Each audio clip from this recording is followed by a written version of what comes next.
کبھی کبھی ڈر لگتا ہے کہ خدا نے کسی قوم کو اگر چھوڑنا ہو تو اس کی علامات کیا ہیں، کہ جیسے اب اس قوم میں نیا سے نیا فتنہ آ رہا ہے اور ڈر لگ رہا ہے کہ ہر روز ایک نئی چیز آتی ہے اور ہم فال کرتے جا رہے ہیں. جس طرح ٹرانسجینڈر ایک نیا تھا، حالانکہ ہم لوگ خود کہتے تو ہیں کہ ہم دین پہ چل رہے ہیں. تو اس کی کیا علامات ہوتی ہیں کہ خدا نے کسی قوم کو اس کے حال پہ چھوڑ دیا ہے؟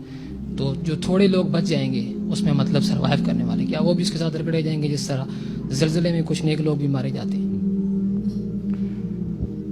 بسم اللہ الرحمن الرحیم. بڑا گہرا سوال ہے اور یوں سمجھے کہ دین کے ایک بہت اہم شعبے سے متعلق ہے یہ سوال. اور اس کو اگر میں ری شیپ کروں تو یہ ہوگا کہ فتنے کی کیا حکمت ہے. اگر میں ان کے سوال کو اگر بالکل دوسرے انداز میں سامنے رکھوں تو فتنے تو آ رہے ہیں اور ہر دور میں آتے رہے ہیں، تو خود فتنے کی حکمت کیا ہے؟ اللہ تعالیٰ قادر ہے، وہ چاہتا تو فتنے نہ آتے.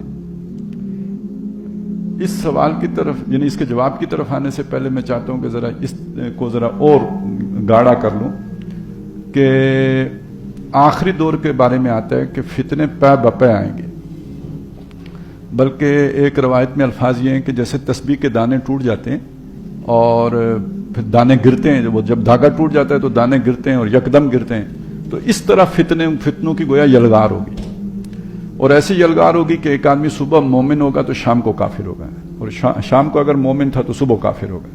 یعنی اس درجے فتنے آئیں گے. تو اب آپ سمجھ لیجئے کہ دنیا اللہ تعالیٰ نے امتحان کے لیے بنائی ہے.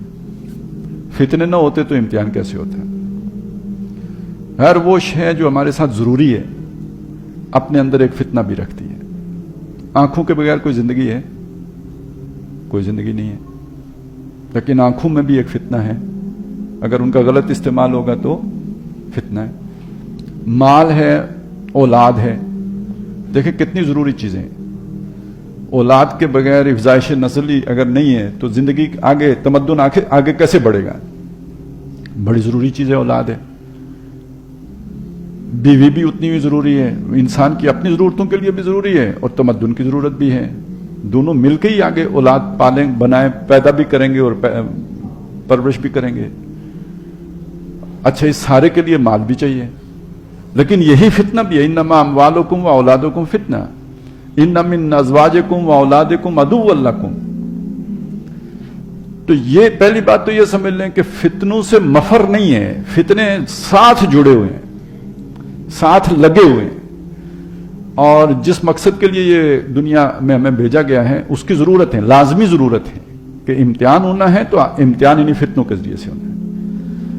اچھا، یہ وہ فتنے ہیں کہ جو ہماری یعنی شخصیت کا حصہ ہیں، لیکن کچھ خارج سے بھی فتنے آتے ہیں، جیسے جن کا ذکر بھائی کر رہے تھے، یا جن کا حدیث میں ذکر آیا کہ اتنے فتنے ہوں گے کہ وہ بندے کو صبح مومن ہوگا تو شام کو کافر کر چکے ہوں گے. تو ایسا نہیں ہے کہ یہ خارجی فتنے نبی صلی اللہ علیہ وسلم کے دور میں نہیں تھے یا اس سے پہلے ادوار میں نہیں تھے. یہاں تک کہ اللہ تعالیٰ کے جو کلام ہوتا تھا اس کے اندر بھی لوگ فتنہ پیدا کر لیتے تھے. سورہ کاف میں ایک ایسے فتنے کا ذکر ہے. سورہ کاف ویسے بھی فتنوں ہی کے حوالے سے ہے، جو مختلف فتنے آ سکتے ہیں. انہی میں سے دجال کا فتنہ ہے، اس کے لیے وہ پناہ بھی بیان کی گئی ہے. تو اس کا میرا خیال 8واں رکوع ہے اس کا، کہ جس میں یہ بتایا گیا ہے کہ وما نرسل المرسلین الا مبشرین و منذرین، ہم نے رسول نہیں بھیجے مگر وہ خوشخبری بھی دیتے تھے، خبردار بھی کرتے تھے. وَيُجَادِلُ الَّذِينَ كَفَرُوا بِالْبَاطِلِ، وہ جو رسول خوشخبری یا خبردار کرتے تھے یا جو اللہ کا کلام پیش کرتے تھے اس میں بحث کرتے تھے، کیڑے نکالتے تھے، مین میخ نکالتے تھے وہ لوگ جو کافر ہیں باطل طریقے سے. ایک ہوتا ہے نا کہ آپ نے صحیح بات کی، بندے نے پک کی، اس پر جو اشکال ہے وہ سامنے رکھا، سوال کی صورت میں سامنے رکھا. ایک یہ ہوتا ہے کہ اس کو ٹیڑے معنی دیے اور باقیوں کو بھی، ان کے ذہن کو بھی ابہام کا شکار کرنے کی کوشش کی. تو وہ یہ کام کرتے تھے. وَيُجَادِلُ الَّذِينَ كَفَرُوا بِالْبَاطِلِ، اور پھر ساتھ بتایا کہ اس سے بڑا ظالم کون ہوگا کہ جو اللہ کی آیات کے ذریعے سے جسے سمجھایا گیا ہو اور وہ پھر بھی کنی کترا جائے. تو یہ بھی ایک فتنہ ہے، تعبیر الٹ دینا، اللہ کی بات کی تعبیر الٹی کر دینا. خود بدلتے نہیں، قرآن کو بدل دیتے ہیں. وہ یہ والی جو چیز، یہ بھی ایک فتنہ ہے، حضور کے دور میں بھی تھا. चुनाचे नबी सल्लल्लाहु अलैहि वसल्लम से इस मामले में फिर पूरी खुल के बात की गई, क्योंकि साहबा, जैसे अभी सवाल आपका आया तो साहबा के जहन में भी इस तरह के सवाल आते थे। बल्कि ये देखें ना, जो फिरौन को अल्लाह ने ताकत दी, नमरूद की ताकत थी, आग में हजरत इब्राहिम को डाल दिया, या ये कि वहां अबू जहल और सरदारान कुरैश के पास इतनी ताकत थी कि हजरत बिलाल को मार रहे हैं, खब्बाब बिन अल-अरद को आग में जो है वो दहकते अंगारों पे लिटा रहे हैं, तो ये भी तो फितना है ना। बनी इसराइल के साथ जो मिस्र में फिरौन कर रहा था वो भी तो फितना था ना। तो उनके ज़हनों में वो भी था कि हम हक पर हैं तो हम पर इतना तशद्दुद क्यों, इतनी ज्यादती क्यों, ये कुफार को इतनी खुली छूट क्यों मिली हुई है।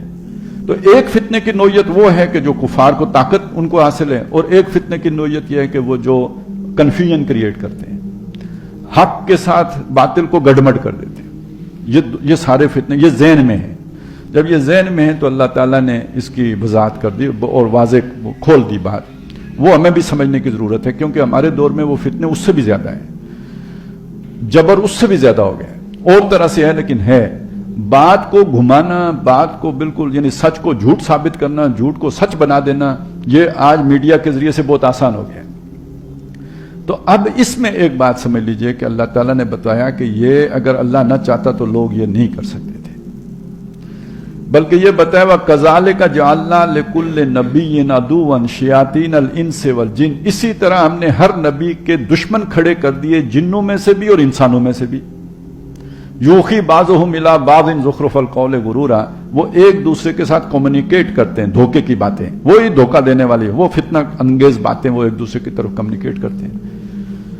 इस रुकू के बाद अगले रुकू में यह भी बताया वह कजाले का नुवल्ली बाज़ ज़ालिमीन बाज़न, इसी तरह हम बाज किस्म के जालमों को बाज किस्म के जालमों का दोस्त बना लेते हैं, वो अलाई हो जाते हैं, इत्तेहादी हो जाते हैं। किसके खिलाफ? हक के खिलाफ। तो एक फितना वो है जो बातों का फितना है, उसका जिक्र पहले हो गया। एक फितना वो है जो फिजिकल है, उसका जिक्र बाद में कर दिया है। अब इसके दरमियान एक बात कही है, वो है हमारी समझ की। अगर वो नहीं समझ आएगी तो फिर ये फितने काफिर कर देंगे। वो क्या है? वो बात ये है कि पहले नबी सल्लल्लाहु अलैहि वसल्लम को यह बताया कि वल्लाहु शाअ अल्लाह, अगर वल्लाहु शाअ रब्बुका, अगर तेरा रब चाहता, मा फ़अलूहु, वो ये नहीं कर सकते थे। न फिरौन कर सकता था, न नमरूद कर सकता था, न ये अबू जहल कर सकता था, न ये जो आपस में ये मुजादला बिल बातिल की फलसफे सोचते हैं, न ये कुछ कर सकते थे। फज़रहुम, तो नबी अल्लाह ने करने दिया तो आप उन्हें छोड़ दो। वमा यफ्तरून, और जो उन्होंने वो फलसफे बनाए ना, उनसे भी सरफे नजर करो, परवाह ना करो उनकी। अब उसके बाद बताया कि ये अल्लाह ने क्यों मौका दिया इन्हें। ये है कांटे की बात, ये है समझने की बात, ये है जिसके लिए मैंने बाकी सारी तमीद बांधी थी। अब आपके सवाल का जवाब शुरू हो रहे हैं। वलितस्का इलैहि अफ़इदतुल लज़ीना ला युमिनून बिल आखिरा, ताकि वो जो फितना उठा है उस फितने की तरफ मायल हो जाएं उन लोगों के दिल जो आखिरत पर ईमान नहीं रखते। अल्लाह को मानते हैं, ये नहीं कि अल्लाह को नहीं मानते, अल्लाह को मानते हैं, रसूल को भी मानते हैं, आखिरत उन पर खुल के अयान नहीं है, वो दुनिया की मोहब्बत का शिकार है। ये फितने उन्हें अपनी तरफ खींच लेंगे। वलितस्गा इलैहि अफ़इदतुल लज़ीना ला युमिनून बिल आखिरा, पहली बात ये। दूसरी बात ये क्या है? वलयरदाहु, ताकि उस गुनाह पर वो राजी भी हो जाए। ये गुनाह पे राजी होने का क्या मतलब है? कि अल्लाह ताला ने इंसान का जो निजाम रखा है, जब वो गुनाह करता है तो उसका ज़मीर उसे काटता है, चुभन होती है। ये ज़मीर की चुभन उसे सोचने पे मजबूर करती है, ये तौबा की तरफ लेके जाती है, वो बाज आ जाता है। ये सारा अंदर जो प्रोसेस ये यानी फितने में मुब्तला हुआ, गुनाह हो गया, लेकिन अंदर एक फंक्शन जो एक्टिवेट हो गया, वो उसे वापस तौबा तक लेके आ गया। अलबत्ता जब वो उस गुनाह का कोई उज़र तलाश लेता है, उसके लिए कोई जस्टिफिकेशन दे लेता है, तो ये फितना गोया इतना फिर शदीद हो जाता है कि अब वो उस गुनाह पे राजी हो जाता है। वले यरज़ाउ हो, ताकि वो उस पर राजी भी हो जाए। वले यक्तरिफू मा हुम मुक्तरिफून, ताकि वो करते चले जाएं जो कुछ के वो कर रहे हैं, तौबा की उम्मीद खत्म हो जाए उनकी। तो फितने का ताल्लुक इंसान के ईमान की आजमाइश के साथ आ गया। यहां पे बात बिल्कुल खुल के आ गई, और साथ ये बात वाज़ेह हो गई कि इन फितना गरों को अल्लाह ने यह मौका इसलिए दिया हुआ है کہ جن کے ایمان میں کوئی کمی ہے تو اس کمی کا ازالہ ہو جائے، ازالہ نہیں، اس کمی کے نتیجے